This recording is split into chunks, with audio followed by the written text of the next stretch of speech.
Bonjour à tous, j'espère que vous allez bien aujourd'hui. Vous avez été plusieurs à démontrer un intérêt envers mon outil de suivi de crypto-monnaie.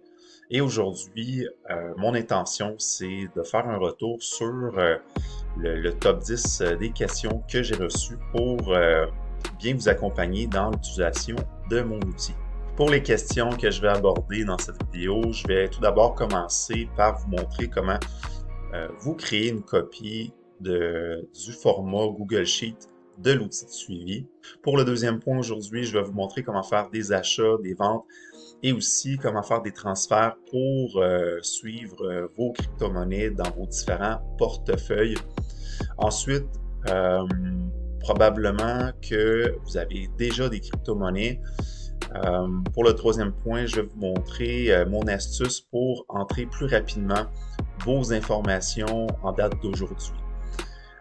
Quatrième point, pour l'intégration de l'API CoinMarketCap, je vais vous montrer comment intégrer les données de CoinMarketCap sur la bonne feuille. Pour que l'outil fonctionne bien, c'est important de transférer les données de CoinMarketCap dans l'onglet Données CMC et je vais vous montrer autant dans le format Google Sheet que dans la version Excel comment faire pour que les données de CoinMarketCap se transfèrent dans la bonne onglet. Ensuite, je vais vous montrer comment ajouter ou supprimer une ligne d'un tableau. Comment entrer un investissement initial, donc à partir de votre devise.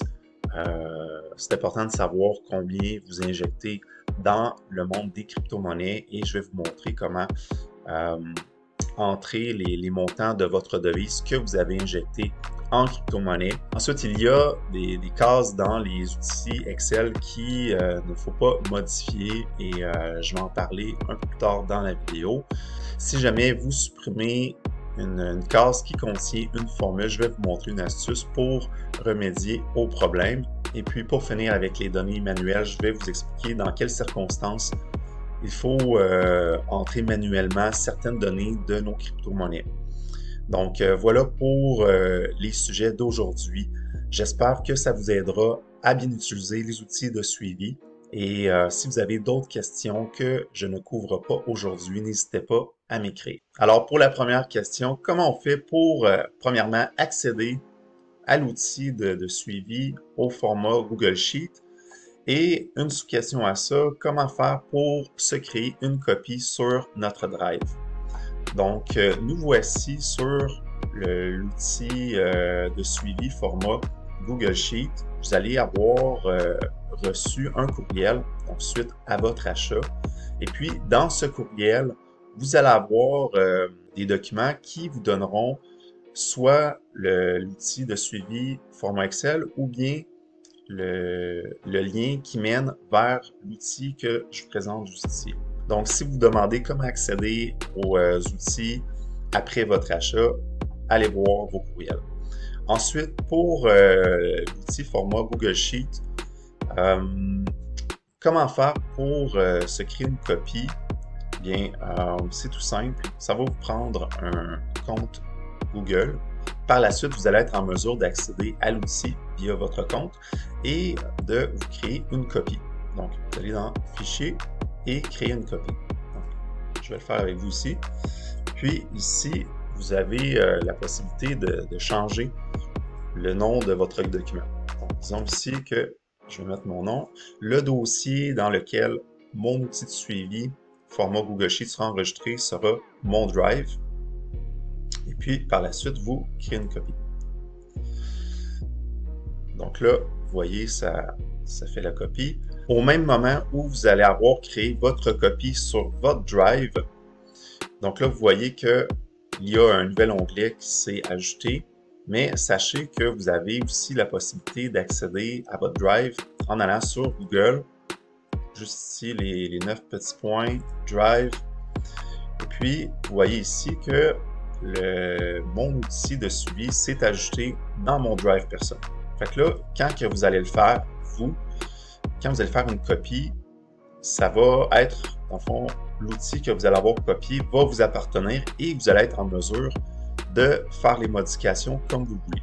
juste avant le document que vous avez copié, bien, pour des fins de protéger l'information qui se retrouve dans l'outil de suivi, bien, c'est un document qui est en lecture seule. Et c'est uniquement à partir du moment que vous créez une copie que là, le document vous appartient, puis vous êtes en mesure de faire vos modifications et de l'utiliser comme vous le voulez. Donc là, ici, nous avons créé une copie. Le document est dans votre Drive. Donc, vous êtes maintenant prêt pour l'utiliser. Ensuite, pour la deuxième question, comment on fait pour soit faire un achat, une vente ou un transfert d'une crypto-monnaie vers un autre portefeuille? Donc ici, nous allons continuer dans l'outil format Google Sheet. Ceux qui utilisent le format Excel, c'est la même chose. Donc ici, je vais faire mon exemple là, dans le Google Sheet. Disons que je vais commencer par faire un achat. Donc, je fais un achat. Donc, j'inscris la date d'aujourd'hui.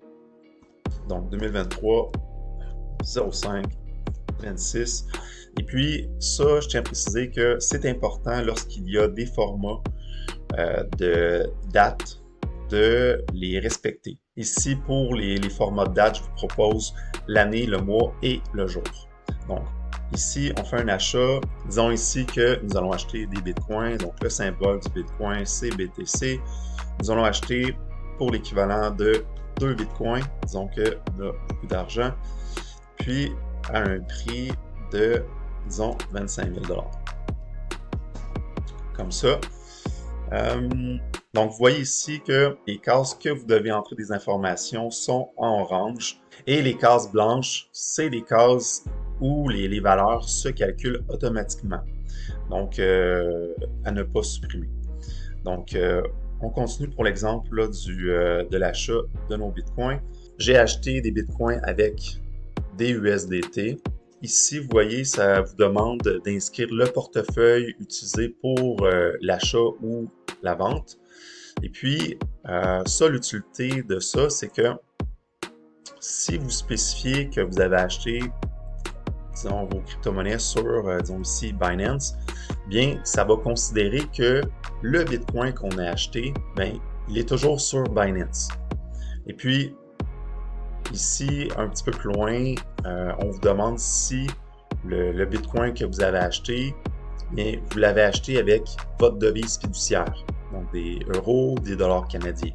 Ici, c'est pas le cas. Donc, je vais inscrire non. Donc, voilà pour l'achat. Si ensuite vous voulez faire une action de vente sur la quantité de Bitcoin que vous avez acheté, faites tout simplement vente. Vous pouvez inscrire la date. Donc ici, on va passer.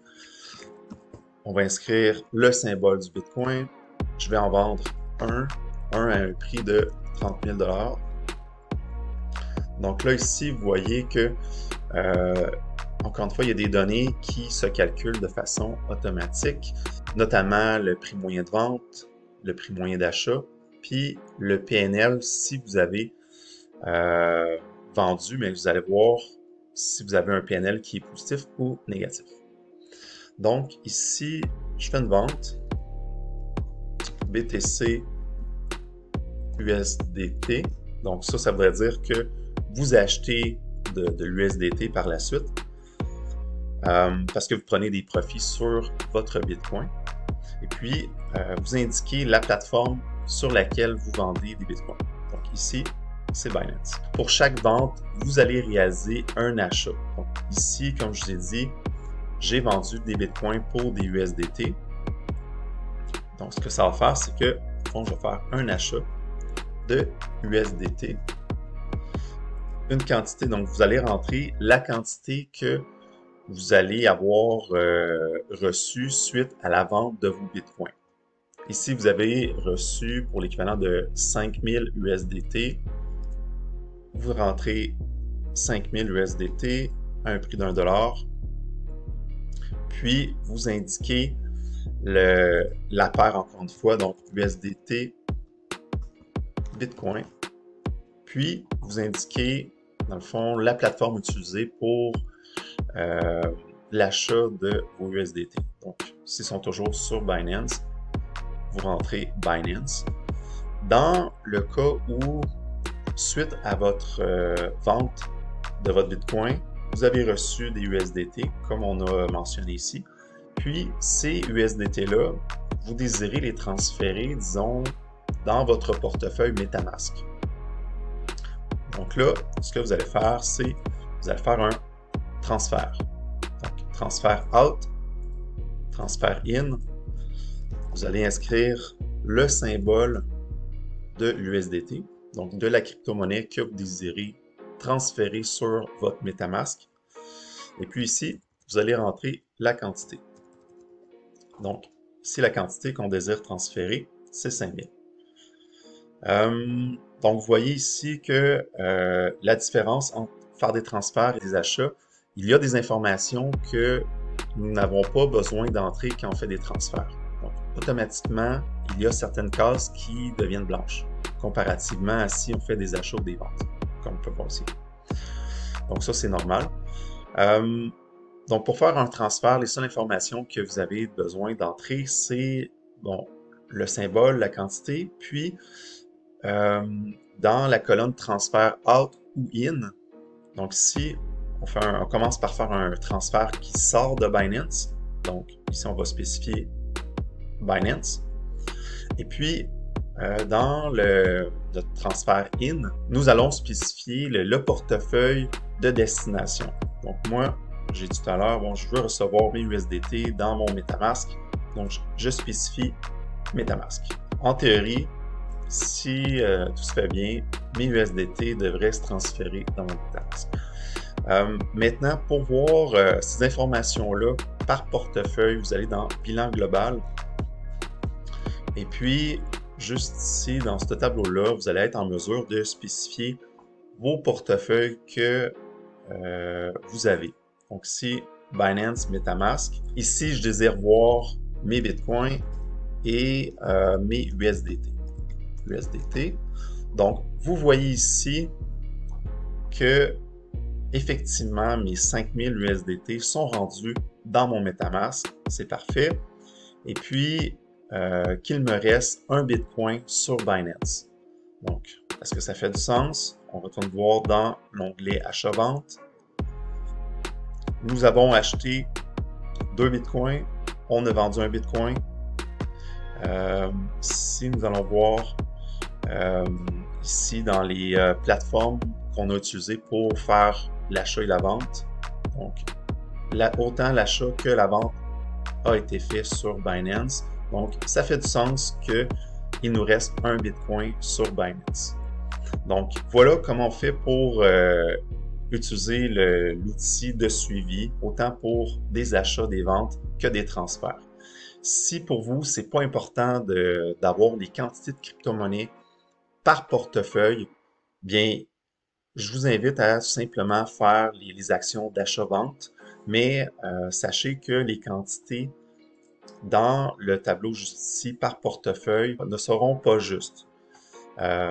Pour avoir les quantités exactes, bien, vous devez faire les mêmes manœuvres que si vous achetez, vous vendez, vous transférez des crypto-monnaies en vrai. Qu'est-ce qui se passe en vrai quand vous achetez?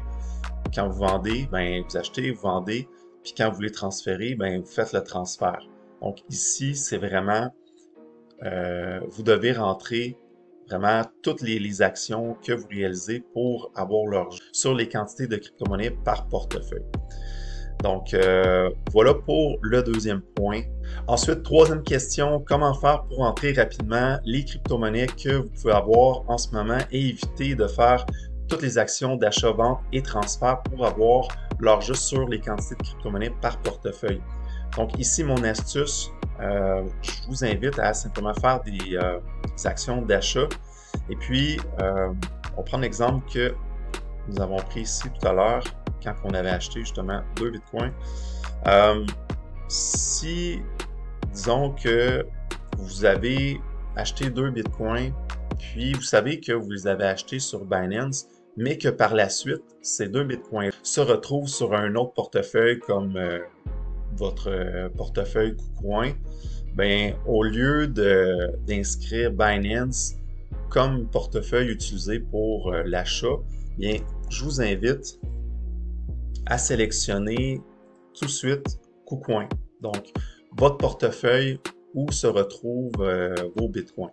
Et puis, si vous avez, disons, 2 bitcoins sur KuCoin et un bitcoin sur Binance, bien, encore là, vous faites un achat bitcoin, vous inscrivez 1, le prix d'achat, bien, vous l'estimez comment vous l'avez acheté. L'important, c'est d'avoir un point de départ, même si vous n'avez pas été assidu sur l'entrée de données passée. Donc, c'est ça. Donc, vous entrez ces informations-là. Et puis, dans le fond, vous allez spécifier ici que vous avez un Bitcoin sur Binance. Donc, voici comment je ferai pour commencer à utiliser l'outil. Et par la suite, personnellement, ce que je fais, c'est que chaque action que je fais, que ce soit un transfert, une vente, bien là, par la suite, j'utilise l'outil comme il faut. Quatrième point, pour l'intégration des données CoinMarketCap, en général, ça a bien été pour la plupart qui l'ont fait. La question qui revenait souvent, c'est comment faire pour intégrer les données de CoinMarketCap dans l'onglet Données CMC. Puis ça, c'est important que quand vous faites votre transfert, que les données se transfèrent dans cet onglet. Sinon, l'outil ne fonctionnera pas. Donc, comment faire? Donc, ici, je suis dans le format Google Sheet. On retourne dans Extension API Connector. Ici, je vais appliquer la même procédure que je vous ai montré dans la vidéo d'introduction, mais plus rapidement, en sautant les petites nuances. Faire une request. L'URL se retrouve dans la description de mon vidéo.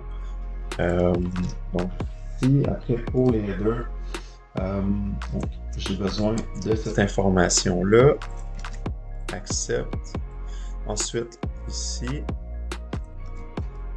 Ensuite, j'ai besoin de ça. Ensuite, ici, ça me demande mon code de CoinMarketCap. Et puis, donc, c'est ici, dans le fond, que vous allez sélectionner la feuille de destination. Vous vous assurez d'avoir cliqué avec votre souris sur la case A1 et par la suite, de la feuille données CMC, bien sûr, et par la suite, vous allez cliquer sur Set Current. Donc, vous faites ça. Vous allez avoir le nom de l'onglet qui va apparaître ici, données CMC, c'est bon.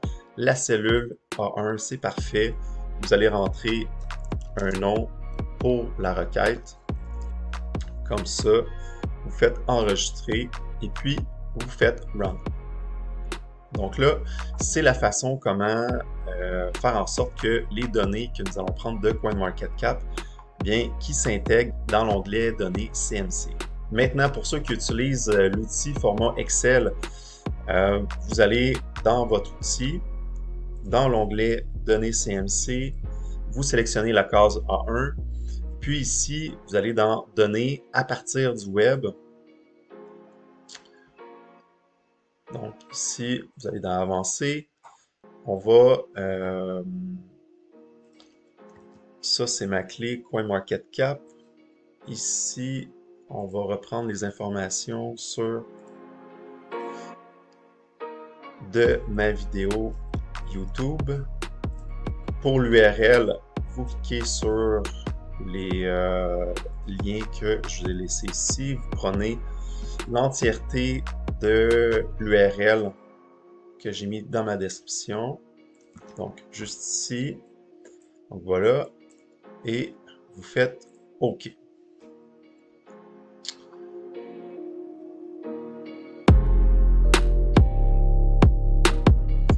Donc là, l'outil accède à CoinMarketCap. Et puis, ici, vous allez suivre la même procédure que je vous ai montré dans la première vidéo. Et puis, la particularité ici, lorsque vous allez avoir terminé de configurer justement les informations que vous voulez aller chercher de CoinMarketCap, vous allez, dans le fond, quand vous allez avoir terminé les manœuvres que je vous ai montrées dans la première vidéo, pour notamment aller rechercher le prix. C'est ça le plus important. Il y a plusieurs informations que vous pouvez extraire, mais ultimement, le plus important, c'est le prix, le symbole et le nom des crypto-monnaies. Vous allez aller dans « Fermer et charger ». Fermer et charger dans. Et puis ici, vous allez sélectionner « Feuille de calcul existante ». Donc, juste avant, je vous rappelle, vous avez sélectionné la case A1 de l'onglet « Données CMC ». Et puis, en spécifiant « Feuille de calcul existante », bien, vous spécifiez à Excel de transférer les données à partir de la case A1 de l'onglet « Données CMC ». Et ensuite, vous faites « OK ». Dès que vous allez avoir fait l'intégration des données CoinMarketCap dans le format Google Sheet, vous allez être en mesure de spécifier la fréquence de mise à jour dans Schedule, juste ici. Donc, vous n'avez qu'à suivre les instructions dans la première vidéo. Ensuite, pour la prochaine question, si vous avez intégré les données de CoinMarketCap et ce n'est pas les bonnes données qui sont transposées dans l'outil, comment faire pour aller chercher les bonnes informations? Donc ici, nous sommes dans Données CMC et dans l'onglet Info d'utilisation, il faut s'assurer d'avoir les bonnes colonnes pour aller chercher les bonnes informations pour le reste de l'outil. C'est super important de s'assurer d'avoir disons, la bonne colonne qui spécifie le nom des crypto-monnaies. Ici, la valeur par défaut pour l'outil Google Sheet, c'est la colonne 9. Donc ici, si on retourne voir dans Données CMC, le nom des crypto-monnaies se retrouve dans la colonne I. Donc 1, 2, 3, 4, 5, 6, 7, 8, 9. Donc ça, c'est bon. Si jamais vous voyez une différence, vous avez simplement entré la bonne information ici. Puis l'autre information à spécifier, c'est le numéro de colonne pour aller, encore une fois, vous retournez dans Données CMC, puis vous recherchez la colonne qui contient les prix. Donc ici, vous voyez, ça correspond à la colonne BF, Data Code USD Price. Donc, vous voulez rechercher cette donnée-là. De base, j'ai entré la colonne 58, mais si ça vous donne une information qui est pas le prix, bien, revalidez cette information-là. Ensuite, prochaine question, comment ajouter ou supprimer une ligne d'un tableau? Ici, on se retrouve dans l'onglet Achat et vente, où on était tout à l'heure. Et puis, si vous vous trouvez dans la situation que vous n'avez pas suffisamment de lignes pour continuer vos transactions, bien, tout ce que vous avez à faire, c'est de prendre votre souris et puis si vous voulez ajouter une dizaine de lignes, disons. Donc là, vous allez sélectionner une dizaine de lignes, comme je fais ici. Clic de gauche avec votre souris, puis vous insérez ici, vous voyez 12 lignes au-dessus. Donc, vous faites ça. Au moment où vous allez insérer de nouvelles lignes, dans les cases blanches, vous allez voir que les formules n'ont pas suivi. Donc, tout ce que vous avez à faire, c'est de copier une ligne vierge qui contient les formules et puis vous copiez ces informations-là. Donc, vous voyez que maintenant, dans les lignes que j'ai ajoutées, j'ai maintenant les formules qui vont m'être utiles pour l'utilisation de mon outil Excel. Dans le cas où vous voulez supprimer une ligne, vous pouvez le faire. Donc, vous sélectionnez la ligne au complet et puis vous faites supprimer la ligne. Pour ceux qui utilisent l'outil sous le format Excel, vous devez faire la même chose. Un conseil que je peux vous donner, c'est de toujours vous laisser la première ligne d'un tableau vierge, de sorte que quand vous allez ajouter de nouvelles lignes, vous allez prendre l'information de cette ligne-là. Donc, disons ici que dans symbole crypto NFT, donc vous inscrivez un X, disons juste pour vous faire rappeler que cette ligne-là est vierge et contient les bonnes formules dans les cases en blanc. Donc ici, puis vous désirez ajouter de nouvelles lignes, donc tout ce que vous avez à faire, vous sélectionnez dans le fond la quantité de lignes que vous devez ajouter et puis vous insérez. Et puis là, par la suite, vous copiez la ligne qui est vierge, qui contient toutes les formules, puis vous collez. Vous voyez maintenant qu'en faisant ça, vous avez des lignes qui contiennent les bonnes formules aux bonnes places. Ensuite, pour la prochaine question, pour entrer un investissement initial à partir de votre devise, j'ai un peu abordé le sujet tout à l'heure en faisant l'exemple avec vous quand on faisait l'achat de nos bitcoins. Ici, vous voyez ici, bon, mais disons que je vais dire que j'ai acheté mes bitcoins avec mon argent de ma devise. Ici, vous allez dire oui. Puis, ici, vous allez spécifier le montant de votre devise que vous avez utilisé pour acheter des bitcoins. Donc ici, j'ai acheté un bitcoin, disons, à 25 000. C'est ce qu'on avait dit tout à l'heure. Donc, j'ai l'équivalent de 25 000 US que j'ai pris de ma devise. Dans la devise européenne, 25 000 américains, c'est peut-être l'équivalent de 22 000 euros. Donc, c'est simplement pour l'exemple. Donc, vous entrez le montant de votre devise. Vous pouvez aussi indiquer votre institution financière que vous avez utilisée pour l'achat de vos crypto-monnaies. Et puis, ici, lorsque vous allez entrer les montants de devises, vous voyez que aussitôt que vous allez dire que vous avez justement acheté des crypto-monnaies à partir d'une devise, vous voyez que les cases ici deviennent en orange. Donc, c'est simplement pour vous spécifier que c'est une information que vous devez rentrer. Si c'est blanc, c'est aussi vrai pour les autres cases de l'outil. Quand c'est en blanc, on n'y touche pas. Donc ici, j'ai pris 22 000 euros de ma devise. Et si vous voulez avoir un bilan à la fin de l'année de combien vous avez dépensé de votre devise en crypto-monnaie, donc ici, ça va vous prendre les dates, comme ça. Puis, vous allez dans bilan global, dans le tableau bilan achat-vente. Donc ici, vous allez inscrire l'année et puis ça va vous donner le total de votre devise que vous avez injecté vers les cryptos.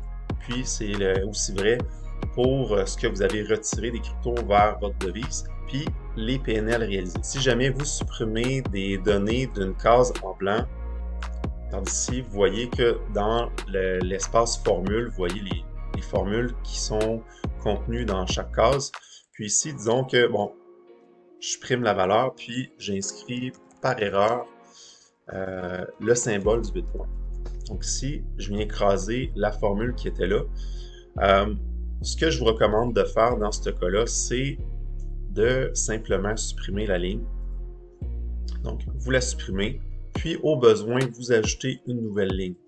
Si jamais vous êtes à court de lignes dans votre tableau, je vous invite à ajouter de nouvelles lignes au besoin. Dernière question que je me suis fait poser, c'est quel est l'intérêt d'entrer des données manuelles?